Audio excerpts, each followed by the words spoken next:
ये आसुची जेतेबेले गोटे दुर्बल सरकार शासन करे एवं क्रिमिनाल मान पाखे खबर थाए एवं से माने बहुत चालाक क्रिमिनाल माने जे दुर्बल सरकार चली विशेष किसी आमर क्षति हम ना से क्रिमिनाल एक्टिविटी बढ़ी चले। आपण देखु आपण एफएम रु जीएम जाए वर्तमान आज गोटे घटना घटी उपमुख्यमंत्री एरिया रे कौन पे क्या पोड़ी मारदे क्या तंटी काटिकी मारदे क्या बलात्कार करेंगे क्या गाँव तोड़देवे क्या आंठे आंठे चलेबे क्या घास खुआबे क्या नंडा करेंगे ये सब कहीं कौन बर्तमान ओडिशा रे जेते सबू क्रिमिनाल एक्टिविटी करुवा व्यक्ति माने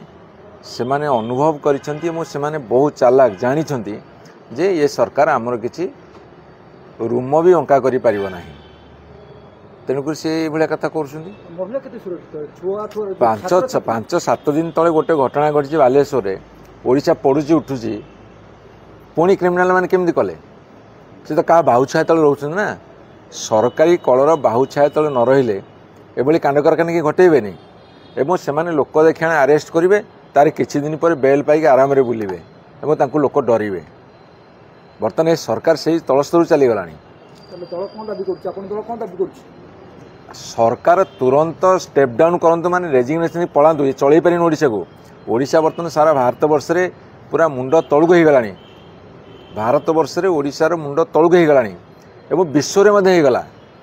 आपनकर अमेरिकन प्रेसिडेंट ट्रम्प कहले तुम ओडिशा को बुलिया को जानी झियो माने जदि जीवस ताले साथी रे काहू नै कि जा से ताका मना करले के जांतु नै। या अर्थ कोन ओडिशा रो इज्जत अच्छी भारत रे ओडिशा रो सम्मान अच्छी विश्व रे अर्थात ओडिया अस्मिता प्रति कौन कुठारघात नुहे ओडिया अस्मितार ध्वजिया उड़े सारे सरकार तुरंत इस्तीफा दिंतु।